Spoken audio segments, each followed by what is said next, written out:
I have Anna ابراهامyan with me.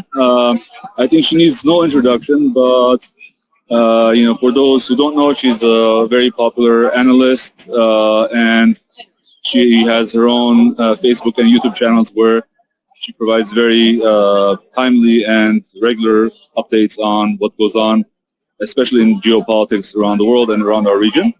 Welcome, Anna. Thank you for the invitation. Hello, everyone. So I wanted to begin by getting your impressions about the day today. What did you experience in your own eyes, and how do you think the opposition and this protest movement is doing? You're obviously participating, and I believe supporting this movement as well, right? I'm supporting a movement which should become a national liberation movement, because that's what I think we need. That's what the geopolitical situation in the region demands. And I hope that I can provide that angle, that approach, because it will take all of us above any party divisions, any perceptions of what's going on merely on local political level or internal political level. What we're dealing with in Armenia concerns to the region's geopolitical situation overall, and to the developments in the world in a very near future altogether. So I hope to see that kind of a shift. I want to see that we can go beyond our division lines and really present an Armenian national liberation movement as one united front, which can provide a good basis for forming a transitional government that includes everyone and mostly professionals, because we are facing very difficult times. I mean, just because we might change the power in the country doesn't mean that everything is going to be easy. To the contrary, everything is very, very challenging. So I really hope we see beyond internal division lines, and I keep highlighting this because I believe that this is where core problems lay in Armenian political reality. You live in Greece, right? And you came here specifically for this movement, or for this protest? I live in Greece, but I like to travel and work in different countries. And I have lived in the Middle East for 5 years, lived and worked in energy section. And I lived and worked in Brussels, dealing with EU public affairs and lobbying. And currently I live and work between Athens and Moscow. Okay. So I'm pretty comfortable with physically getting to know how everything gets handled by different cultures, by different political centers, geopolitical centers. And my analysis usually is very comprehensive, but I don't have political agendas beyond it, which makes people a bit confused because... No, not just that. The perception that everyone should open a political party and lead people to the street and everything. I'm very much against it. I believe that we have what we have, and we need to do our best with the resources that we have to provide pretty good practical solutions. I mean, just because you have more and more political parties, you don't provide solutions. It's better to focus on quality than quantity, and that's what's missing, unfortunately, and has caused so much trouble to us as a nation. Okay. So since you've been here, have you seen the crowd? I mean, I wanted to get your opinion. How, is it growing? Are the numbers growing? And also, where do you think we need to be in terms of the Rubicon so that Pashinyan, essentially the crowd, achieves what they want, which is resignation of this government? I've been approached by so many people. I'm walking through the demonstration and people meet me, which is very sweet because I do Facebook Lives and I read comments, but it's another thing to see real people in real time communicating with me. And I think it's an achievement because in difference from the current power, these are not fake accounts, these are not fake people, these are real people. And the most endearing is when people from diaspora approach. I had people approaching who said, I came after you called everyone to come. I came from Italy. I came from Holland. I came from Germany, I came from France, I came from Syria, I came from Switzerland. So the more the people, the less he will have the capacity to go on with this charade. I don't know if anyone has watched the parliamentary session today. Today, again, he spoke of not only the opposition. You know, it's one thing when he addresses in his manner the opposition itself, but he called everyone gathered in front of the parliament. He called us homeless dogs. And it's, you know, that's just not even politics. That's not something you deal with. And he was hiding behind huge amounts of police. And I made a video on them in English language. I called them, you know, this government calls itself the bastion of democracy. And I took some shots of that democracy. There were layers and layers of various police forces in various uniforms. And these people are not against the demonstrators. They're us. They're one of us. Every single one of them is one of us. And they really want this mayhem to end. The more the people will be present in our demonstrations, the less the inclination of the police to use any force. But here, the most important is for the opposition to go to really strong steps, take real good initiative without any other political ulterior agendas of their own. They have to understand that this is a national liberation movement and not a campaign for a future election. And this is for me this is the very Rubicon you were asking for. This is for me the Rubicon, because the way Turks are working, the way the events are developing in the region, we don't have much time to play it as if this was internal political elections matter. This is beyond us. So we need maximal unification around the ideology that we need to first safekeep our land, the formation of a transitional government with at least 2 to 5 years term, and putting political party lines on the side, because there were a lot of errors done by nearly all political parties, for them to have the time to work differently with the people from the one hand, and on the other hand, to correct the mistakes, the errors that they committed for the past several years. So we can have a healthier society and a healthier prospectus for a future. So my vision is national liberation movement. Theirs is perhaps more political. I will see how it goes. This is what I want to find out being here. I don't have any euphoria. I don't have that. We just need to have faith and belief, and it will work. Of course, those are important things. But on the practical ground, I want to know what is our goal, how are we going to get it, and what are the hurdles on that way, and how are we removing them. So this is my... Looking at some of the videos from the parliament, I have to say it didn't, at least externally, he didn't, I guess, maybe it was a fake bravado, but he didn't show that he was concerned about losing power. If that is indeed going to happen in the next few days, he was very well. Maybe that was actually what he was showing by threatening, by yelling. But I wanted to ask you: do you think that tactically, what the opposition did today, what would you do differently, or was it what they had to do, and or does it really even matter in the larger scale, in a sense of this? I think we saw huge crowds of people, our compatriots, who had come to liberate their country.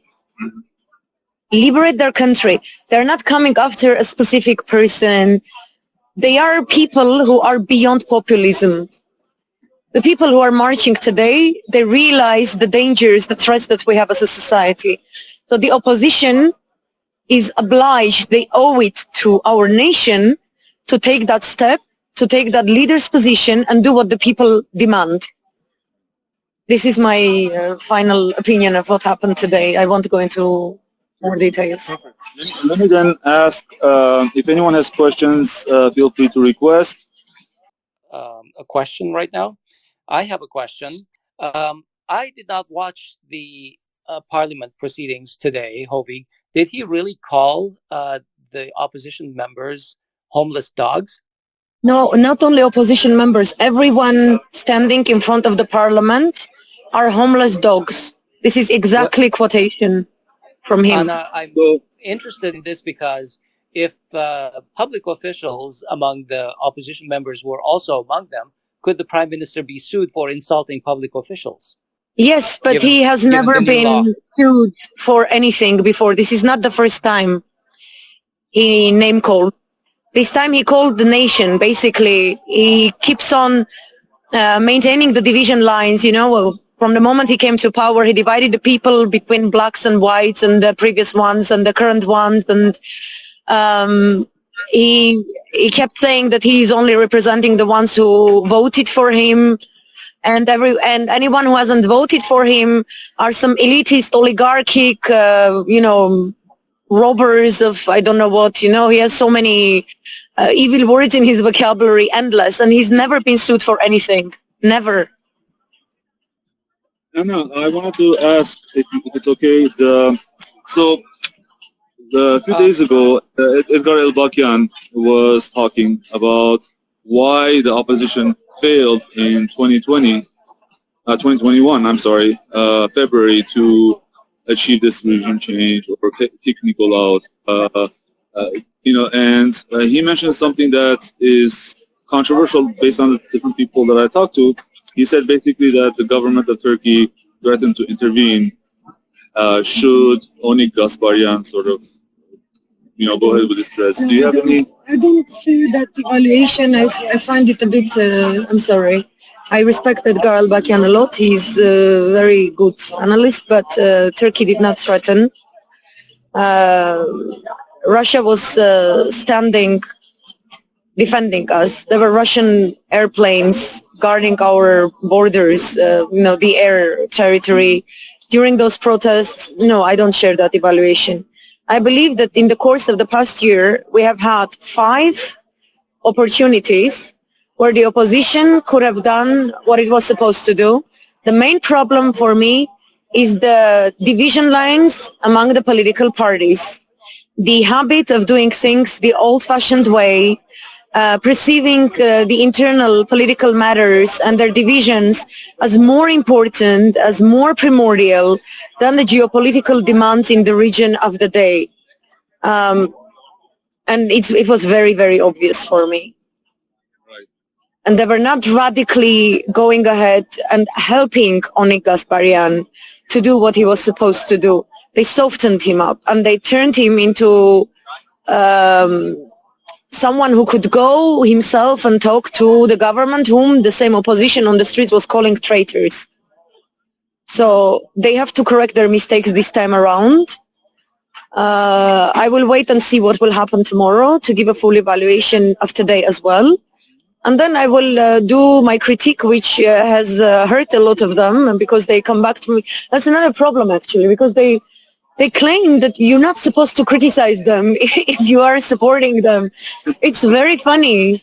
It's such an absurd, because that is exactly the window that this government in particular, these people who grabbed the power in our country illegally, they used exactly that window to achieve their goal. Because it's not in fashion to criticize the political party you are a member to or you sympathize with. You're not being listened to because you are defined as an enemy or something. We had different NGOs, different movements who were financed mainly from outside, who monopolized the right to criticize. And they could criticize any way they wanted because their criticism wouldn't be accepted by those political parties in any way. And within their political parties, they don't take criticism. And I don't say somebody comes and says, hey, you know what, I don't like your nose. I think you should, have a surgery. No, not that way. Okay. Of course, you come, you say, I see a problem like this. I think this is the solution. So do you see signs that they have learned from their past mistakes? In some cases I see, and in some cases I see that it's not the case, and it really worries me. Okay. But I won't speak because then they will say she criticized us again and everything else. I will wait for a couple of more days to give a final evaluation. Sounds good. Yeah. All right. Any other questions from our guests? Arsine? Kumar, listeners. Sorry. Yeah, Yeah. I actually generally wanted to ask this question about the events in the parliament today, but Anna Jan, I would love for you to give your perspective on it. From the footage that we saw, it's not very clear how the events started and proceeded. If you could sort of go through the way that things happened and the altercations that took place, and if there was a sense that Nicol was starting to feel the pressure at any point where it seemed like there was a point where he was not able to control the situation and started to walk away. But then there's By the way, they canceled the session, so it didn't happen. So I guess that's one sign that things are not normal. Right, yeah. Well, then the other question, so because I see two pieces of footage where he's making fun of the opposition for leaving, but then it seems like when Gergerham was yelling at him, at some point they all left. So I'm trying to understand and like how it ended, on what note it ended, and what sense you get that Nicol is starting to feel like he's losing his grip, power-wise and mentally, because we know he's gone. Yes. Well, he didn't say or do anything or behave in any way that we haven't seen him before. We have seen him in very inadequate form of communication on November 9th from a bunker. He has only one way of talking. Anytime he's in trouble, he heightens his speeches about, I only have these words coming in my mind in Armenian, the same talanchi, robbers and the previous ones, and he has cliche words in Armenian in slang, which he has used before. So the show that he throws is actually very well calculated for those who voted for him, for that part of the population who don't really understand any political processes, internal or external. So he made the show again. The opposition leaving the session is again not new. It has happened before. So I wouldn't evaluate it from people who follow the opposition, who support the opposition. They want us to, they want the opposition to be successful. There was nothing new for them too. So basically we can have a situation where we evaluate in this way. For the electorate of both camps, there was nothing new in the behavior. And things can shift and change only when there is really something drastically new, something drastically different.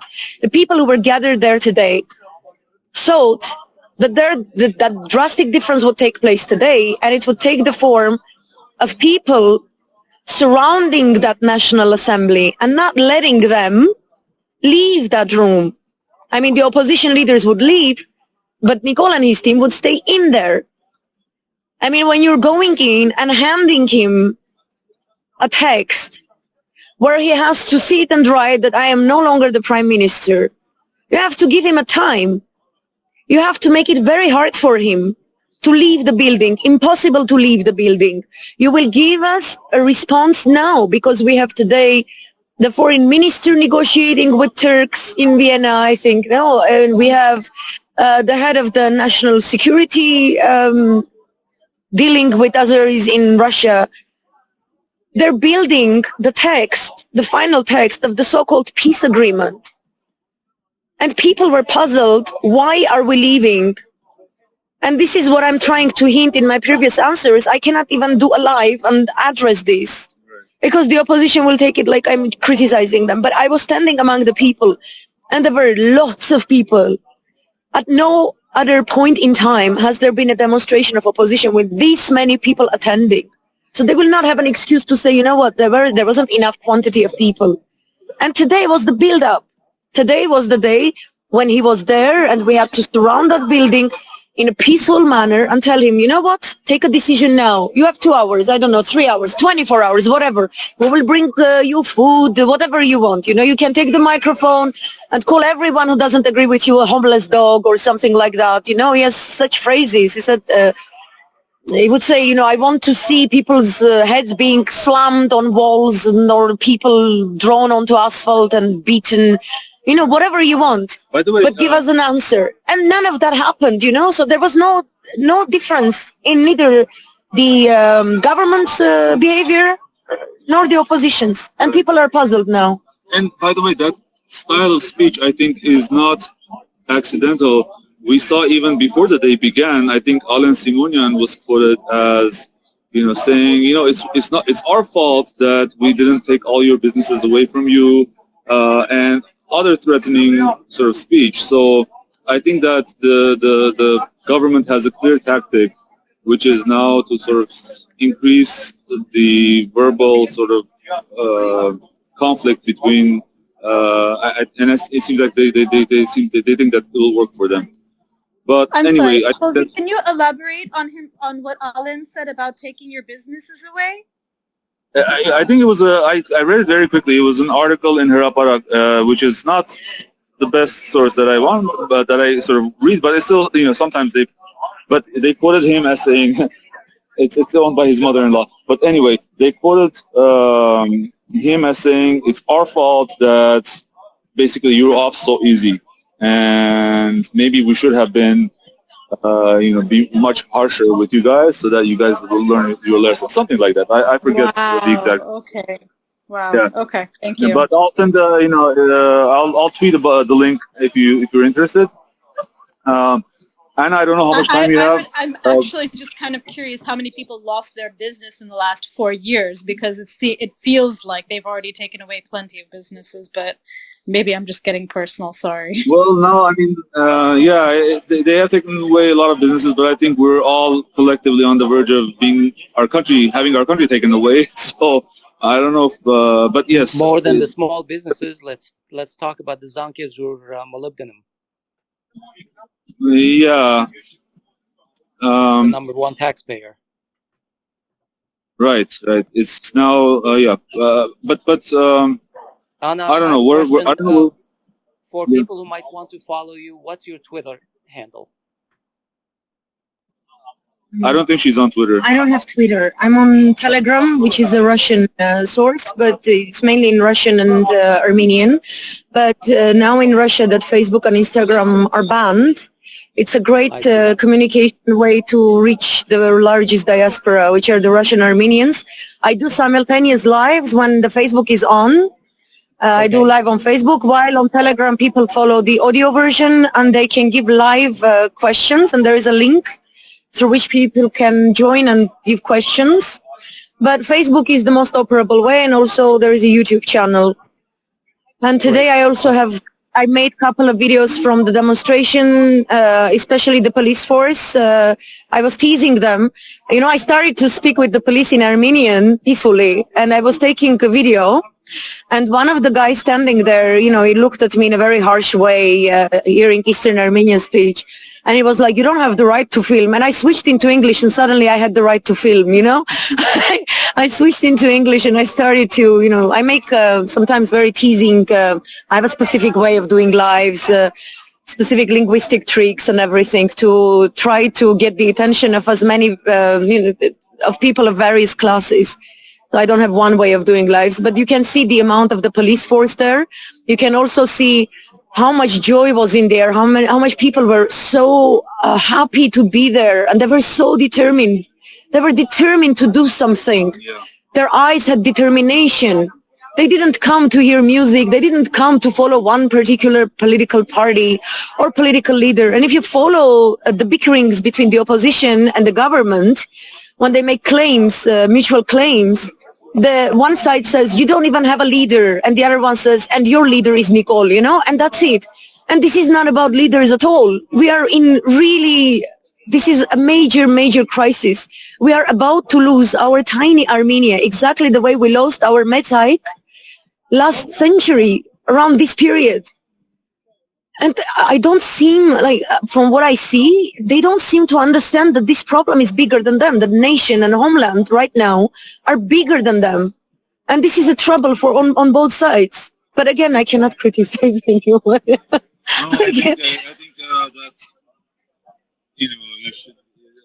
that point has been crossed where we cannot criticize, because if things do not, I think many in the opposition, or many supporting the opposition and supporting this protest movement, feel that this is the last chance we have. Yes. Right? So, and then they'll blame you for not criticizing strongly enough. You know? Any other questions, guys? No requests right now. Okay, great. All right, Thank you Anna for Jan, the opportunity. Thank you, and I wanted to also formally invite you. We do like these podcasts, like we call them conversations on Groong, where we do these conversations, but in a longer, format, and we would love to have you back. We would love to talk to her. Equally on happier subjects. Yes. Thank you very much for the opportunity. Thanks. Yeah.